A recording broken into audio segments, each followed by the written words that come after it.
this short tutorial, we're going to be talking about our hands. So the hands are active in our yoga practice and they are strong. So we need to work on strengthening them, and we need to make sure that we take care of our wrists. Oftentimes, when we're talking about using the strength of the hands, people will say that their wrists are too weak, for example, to come into tabletop, to come onto all fours. But really, what we need to start thinking about is the strength in the hands and the strength in the forearm, and movement occurs at the wrist. So it's not really the wrist that is strong. It's actually the muscles in your forearms and in your hands. So we're going to start today by doing a practice from my Nia practice, which is called creepy crawlies. And so you can see here that I am moving all of my fingers, including my thumb. And one of the things about our thumbs is that it is changing due to our practice of texting. So we need to make sure that we keep mobility in our hands, because our opposable thumb is one of the things that makes us specifically unique and probably led to our domination, right, over the other animals. So we need to think about keeping that thumb mobile.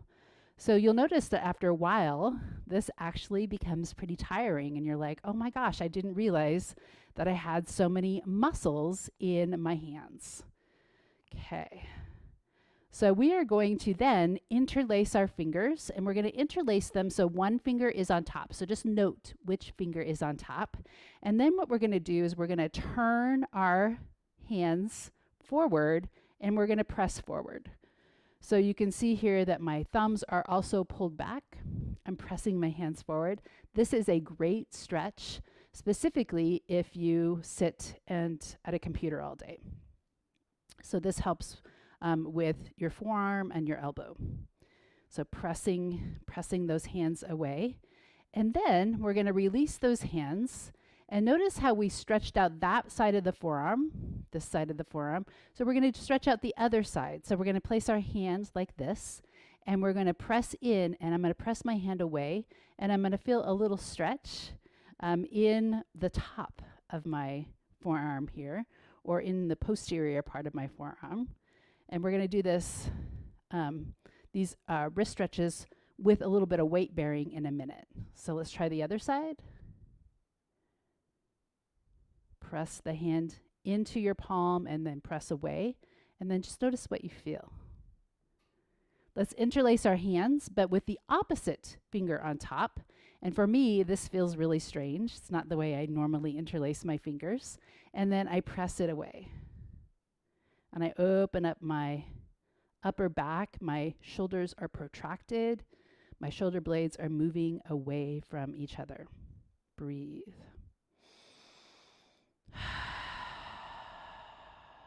Turning your hands back to your heart. Keep the fingers interlaced. And then let's just do some wrist rolls. So feel into those wrist rolls.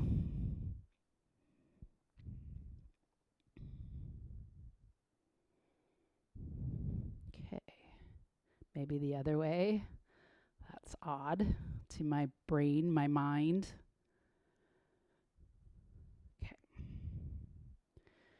Now, we are going to do finger flex. And so this is not a wrist flex. So notice my wrists are moving here. This is, I hold my wrists relatively still and I flick my fingers. And so if you do this vigorously, finger flex, you're going to start to feel it immediately, at least I feel it, in my forearms. And these finger flicks are actually really good forearm strengtheners, really good hand strengtheners.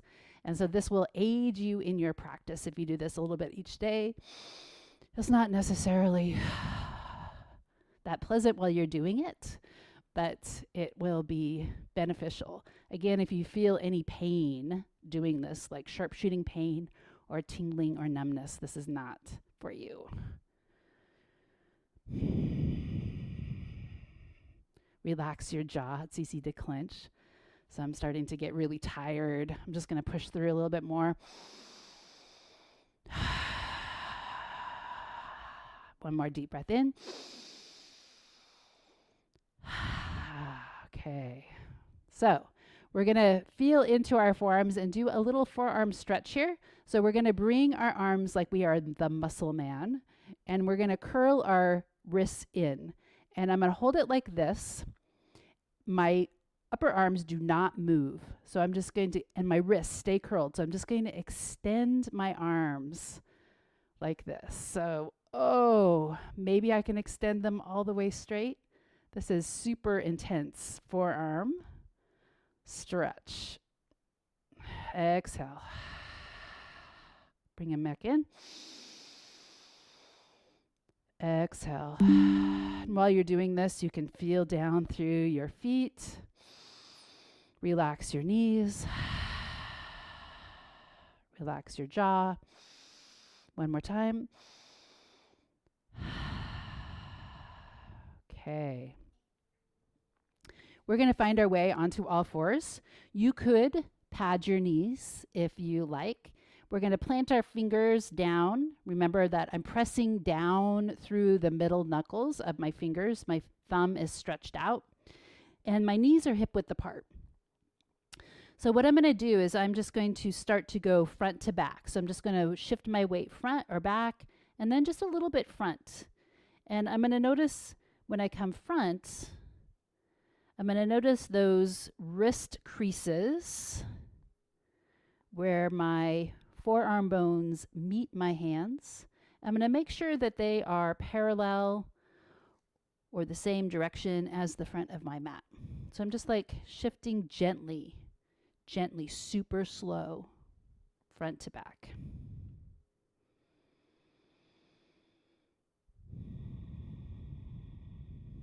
Okay.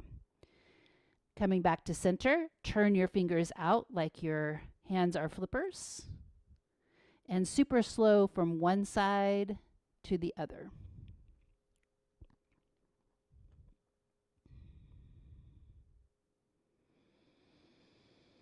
Press the mat away.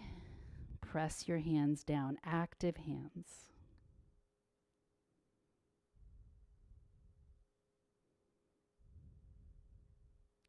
Let's bring our hands back to center.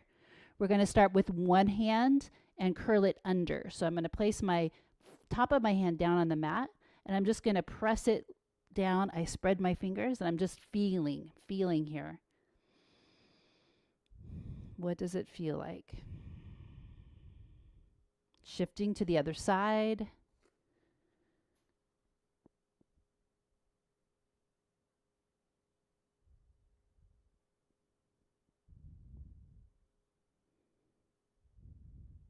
Okay, bring it back to center. Now we're going to do something with our hands, which is engaging the hands, which will help to activate them, help to prevent wrist injuries or make it so your wrists aren't having to work or stabilize so much. And so what I would like you to do is to spread your fingers gently and then cup your thumb in so that you see this little indentation in your hand. So this is my hand, like this is lazy hand right here. This is lazy hand. And if I activate it, I put my thumb forward and it creates this like little indentation. This has a name. It's called the Hasta Bandha. The Hasta Bandha is going to allow me to like suction cup my hands down onto the mat. It's going to make me strong. So the Hasta Bandha is oftentimes utilized when we do hand balances in yoga class. When we talk about the tips of the fingers, coming onto the tips of the fingers, it's really not the very tip of the finger where your fingernail's coming out, but it's really the pads of the fingers. So we're going to activate the hands, draw the thumb forward, right? No lazy hands. And then we're going to curl our fingertips under just a little bit, and we're going to press into the mat. So coming back, if you're not already, coming back onto all fours. Let's just start with lazy hands and lazy back, lazy core. And you'll notice that when you do this, first thing that comes into my mind is that I am bearing almost all the weight on the heel of my hand, and that is bad.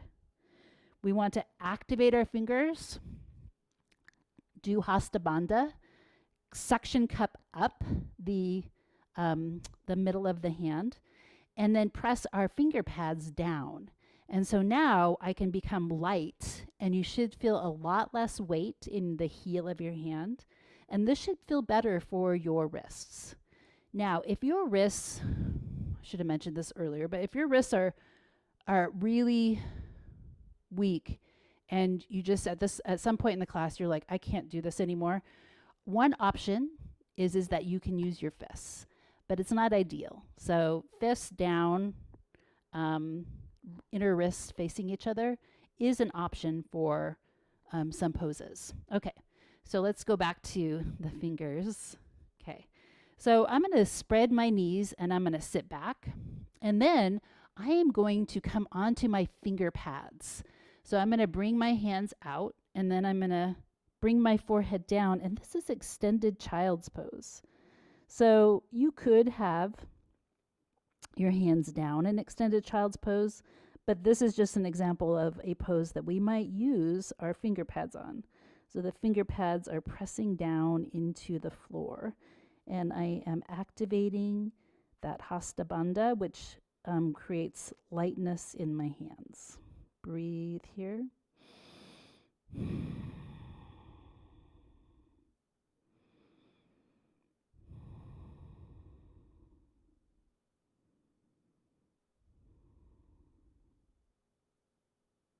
Coming up, we could bring our hands back towards our knees, sit up with a straight back.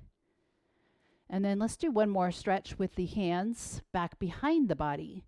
So we have really tight, as a society, really tight pectoralis muscles that draw our shoulders forward.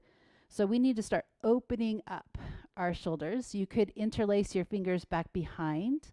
If that doesn't feel good, you could just place your hands on your low back, fingertips down, and draw your elbows and open up the chest. But here I am going to interlace my fingers. I'm going to sit up tall. I'm going to tuck my tail and engage my low belly, so I'm not overarching my low back. And I'm going to squeeze my shoulder blades together.